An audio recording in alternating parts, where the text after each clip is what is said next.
अगर आप भी लेना चाहते हैं देश दुनिया की तमाम जानकारी तो आज ही सब्सक्राइब करें हमारे चैनल को। साथ ही नीचे दिए बेल आइकन को जरूर दबाएं ताकि हर अपडेट आप तक पहुंच सके।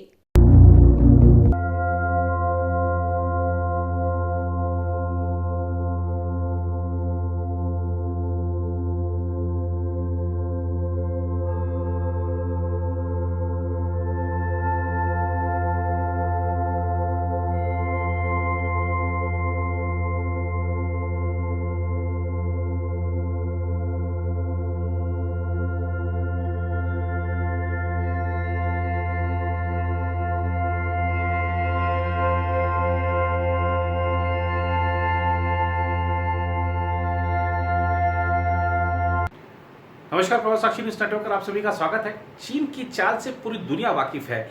चीन अपने काले काम छुपाने के लिए नई नई चालें चलता रहता है और आप देखिए कि पूरी दुनिया में कोरोना संकट फैला देने के बाद, पूरी दुनिया की अर्थव्यवस्था को तहस नहस करने के बाद चीन अब चाहता है कि इस पर कोई बात ही ना करे, दुनिया में कहीं इस मुद्दे पर बात ही नहीं हो, इसलिए वो तरह तरह के खेल खेल रहा है।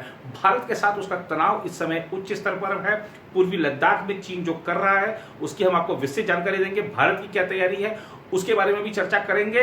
लेकिन इससे पहले अभी एक बड़ी खबर आ रही है, वो आपको बता दें कि प्रधानमंत्री नरेंद्र मोदी ने तीनों सेनाओं के प्रमुखों के साथ, सीडीएस बिपिन रावत के साथ और एनएसए अजीत डोभाल के साथ अपने कार्यालय में एक उच्च स्तरीय बैठक की है और एलएसी पर जो हालात हैं उसका जायजा लिया है, हालात की समीक्षा की है। इससे पहले रक्षा मंत्री राजनाथ सिंह ने भी तीनों सेनाओं के प्रमुखों के साथ आज एक बैठक की थी, महत्वपूर्ण बैठक हुई थी। तो लगातार जो बैठकों का दौर चल रहा है वो इसलिए चल रहा है क्योंकि चीन ने तनाव बढ़ाने का काम शुरू कर दिया है और चीन तरह तरह के जो दबाव सिर्फ भारत पर ही नहीं, आप देखिए कि दुनिया के अलग अलग देशों पर अलग अलग तरीके से बना रहा है। अमेरिका के साथ उसका तनाव बढ़ा हुआ है। आप देखिए ऑस्ट्रेलिया के साथ इस समय जो चाइना है उसका तनाव बढ़ा हुआ है। दक्षिण चीन सागर में जो चीन जो कारगुजारियां कर रहा है वो पूरा दुनिया देख रहा है। आप देखिए कि ताइवान के मुद्दे पर, हांगकांग के मुद्दे पर चीन इस समय पूरी दुनिया को धमका रहा है और चाहता है कि बस दुनिया का ध्यान भटक जाए और चीन के जो वुहान वायरस है, वुहान लैब से जो वायरस निकला है उस पर चीन को कोई गाली ना दे, कोई उस पर कोई कटाक्ष नहीं करे, कोई उसके बारे में चर्चा नहीं करे। लेकिन चीनी राष्ट्रपति, आप देखिए चीनी राष्ट्रपति शी जिनपिंग अब जो कभी शांति की बात करते हैं, कभी कहते हैं हिंदी चीनी भाई भाई, आज वो क्या कह रहे हैं? आज वो कह रहे हैं कि जो हमारी जो सेना है उसको युद्ध के लिए तैयार रहना चाहिए। आपको ये सारा वाकया बताते हैं। दरअसल भारत से लद्दाख सीमा पर बढ़ते तनाव के बीच चीन के राष्ट्रपति शी जिनपिंग ने अपनी सेना को युद्ध की तैयारी करने के निर्देश दिए हैं। मंगलवार को सेंट्रल मिलिट्री कमीशन की बैठक में जिनपिंग ने कहा कि पीपुल्स लिबरेशन आर्मी के सैनिकों के प्रशिक्षण को व्यापक रूप से बढ़ाया जाए और सेना को युद्ध के लिए तैयार किया जाए। बता दें कि कोरोना वायरस महामारी के कारण चीन का अमेरिका और ऑस्ट्रेलिया के साथ भी तनाव चरम पर है। चीन के राष्ट्रपति ने अपने भाषण में अमेरिका के साथ बढ़ते तनाव का जिक्र किया।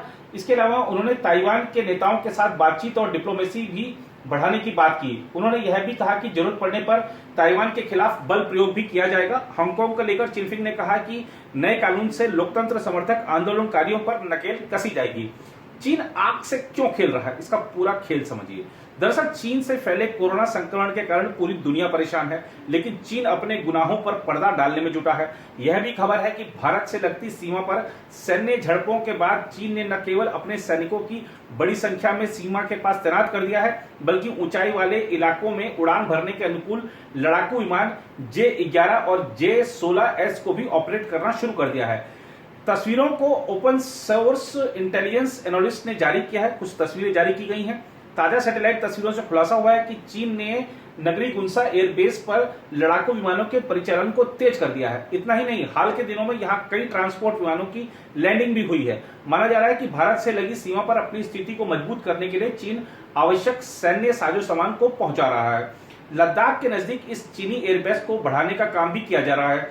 चीनी एयरफोर्स नगरी गुनसा एयरबेस पर एक और रनवे का निर्माण कर रही है। इस रनवे पर भारी ट्रांसपोर्ट जहाजों को उतारा जा सकता है। चीन का शेयांग J-11 रूस की सुखोई Su-27 का चीनी वर्जन है। यह फाइटर प्लेन एयर सुपीरियर होने के साथ दूर तक हमला करने में सक्षम है। इसमें 2 इंजन लगे होते हैं जिससे जेट को ज्यादा पावर मिलती है। चीन में निर्मित इस विमान को केवल चीनी एयरफोर्स ही ऑपरेट कर सकती है। यह जेट 33,000 किलोग्राम तक के वजन के साथ उड़ान भर सकता है। यह विमान एक बार में 1500 किलोमीटर की दूरी तक मार कर सकता है। देखा जाए तो भारत और चीन के बीच ताजा तनाव तब शुरू हुआ जब चीन ने भारतीय सीमा में चल रहे निर्माण कार्य पर आपत्ति जताई। हालांकि भारतीय सेना ने बताया कि पेंगोंग में अब संघर्ष जैसी स्थिति नहीं है और वहां ज्यादा सैनिक भी नहीं है।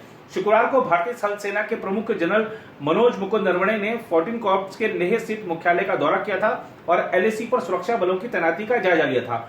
उन्होंने नॉर्दर्न कमांड के चीफ लेफ्टिनेंट जनरल वाईके जोशी और 14 corps commander lieutenant general Harinder Singh और अन्य अधिकारियों के साथ मीटिंग की और एलएसी के पास की जमीनी हालात से वाकिफ हुए। लद्दाख में भी कुछ ऐसा हुआ है जो चीन को खल रहा है। वहां साल भर पहले एक सड़क बनकर पूरी हुई है। यह काम बेहद कठिन और चुनौतीपूर्ण हालात में संपन्न हुआ। यही वजह है कि लद्दाख में चीन की छटपटाहट लगातार सामने आ रही है। पिछले दिनों भी सिक्किम और लद्दाख में चीनी सैनिक भारतीय सैनिकों से उलझ पड़े थे। जानकार मानते हैं कि वास्तविक नियंत्रण रेखा पर इस तरह की घटनाएं आगे भी सामने आ सकती हैं। दरअसल लद्दाख में निर्मित दारबुक शोक दौलत बेग ओल्डी रोड मैदानी इलाका देप्सांग और गलवान घाटी तक पहुंचता है। इसे सीमा सड़क संगठन यानी बीआरओ ने बनाया है। बीआरओ भारत सरकार की वह एजेंसी है जो अपने देश के साथ साथ पड़ोसी मित्र देशों के सीमाई इलाकों में रोड नेटवर्क तैयार करती है। इसी संगठन ने ठीक 1 वर्ष पहले दारबुक शोक दौलत बेग ओल्डी रोड का काम पूरा कर दिया। राष्ट्रीय सुरक्षा के मुद्दों पर नजर रखने वाले नितिन गोखले ने ट्वीट के जरिए लद्दाख में भारत की गतिविधियों की विस्तृत जानकारी दी है। गोखले के मुताबिक दारबुक शोक दौलत बेग ओल्डी रोड देप्सांग तक 255 किलोमीटर तक की दूरी तय करता है। इसका ज्यादातर हिस्सा तांतसे और शोक नदी के किनारे किनारे ही है। काराकोरम श्रेणी की पर्वत श्रृंखला में कई हिमनद और बर्फीली झीलें हैं जो सड़क के साथ साथ लगती हैं। इन ग्लेशियरों और झीलों की बर्फ पिघलती है और पानी घाटी में बहता है। इससे इलाकों में बर्फ और जमीन खिसकने की घटनाएं होती रहती हैं। इससे अक्सर नदी के बहाव की दिशा बदल जाती है। उधर भारत ने साफ कर दिया है कि चीन के साथ लगने वाली करीब 3500 किलोमीटर लंबी सीमा के रणनीतिक महत्व के क्षेत्रों में भारत अपनी ढांचागत विकास की परियोजनाएं बंद नहीं करेगा। हालांकि चीन इन्हें रोकने के लिए सोचे समझे प्रयास कर रहा है और इसके लिए पूर्वी लद्दाख जैसे इलाकों में हालात को बिगाड़ने की कोशिश कर रहा है।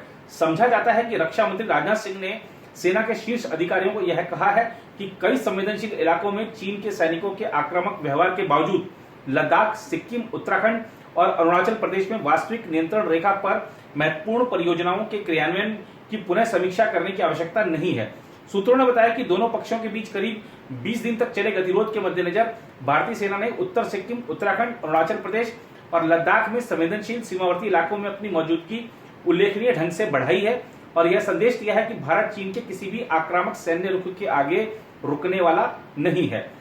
सूत्रों ने बताया कि सेना प्रमुख एमएम नरवणे लगभग हर दिन पूर्वी लद्दाख में तेजी से बदल रहे हालात के बारे में रक्षा मंत्री को जानकारी दे रहे हैं और यह तय किया गया है कि वास्तविक नियंत्रण रेखा पर भारतीय इलाकों में चीन के अतिक्रमण का कड़ा जवाब दिया जाएगा। भारत द्वारा पैंगोंग सो झील इलाके में सड़क बनाने, इसके अलावा गलवान घाटी में भी दारबुक शोक दौलत बेग ओल्डी को जोड़ने वाली एक सड़क का निर्माण करने से चीन झुंझलाया हुआ है। राजनाथ सिंह ने आज तीनों सेनाओं के प्रमुखों के साथ सैन्य बलों में व्यापक सुधार के क्रियान्वयन को लेकर एक बैठक की। माना जा रहा है कि इस बैठक में पूर्वी लद्दाख में स्थिति का मामला भी उठा। उधर भारतीय सेना के शीर्ष कमांडर बुधवार से शुरू हो रहे 3 दिवसीय सम्मेलन के दौरान पूर्वी लद्दाख के कुछ इलाकों में भारत और चीनी सैनिकों के बीच तनावपूर्ण गतिरोध की गहन समीक्षा करेंगे। सूत्रों ने कहा कि कमांडर जम्मू कश्मीर की स्थिति पर भी चर्चा करेंगे।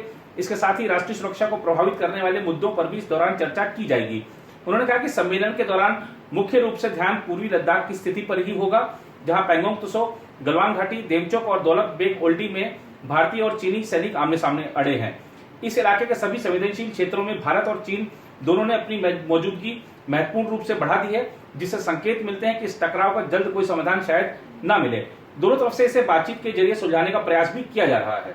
तो चीनी राष्ट्रपति ने भले कह दिया हो कि अपनी सेना को कि आप युद्ध के लिए तैयार रहिए, लेकिन भारत देखिए किस संयम के साथ काम करता है। संयम को कोई कमजोरी ना समझे। जितनी चीन ने वहां पर अपने सैन्य बलों की ताकत बढ़ाई है, उतनी भारत बढ़ा चुका है। इसमें किसी को कोई शक नहीं होना चाहिए। लेकिन भारत इस तरीके के उत्तेजनापूर्ण जो बयान देने से बचता है।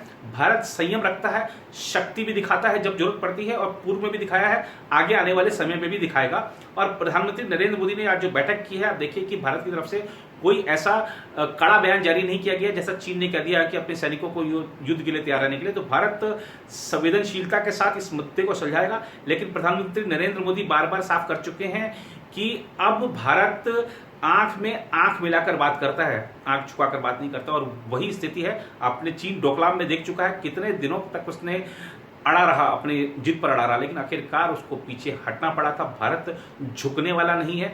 ये नया दौर है, नया भारत है। ये चीन सहित अन्य देशों को भी बात समझ लेनी चाहिए कि भारत को ना डराया जा सकता है, ना धमकाया जा सकता है, ना झुकाया जा सकता है।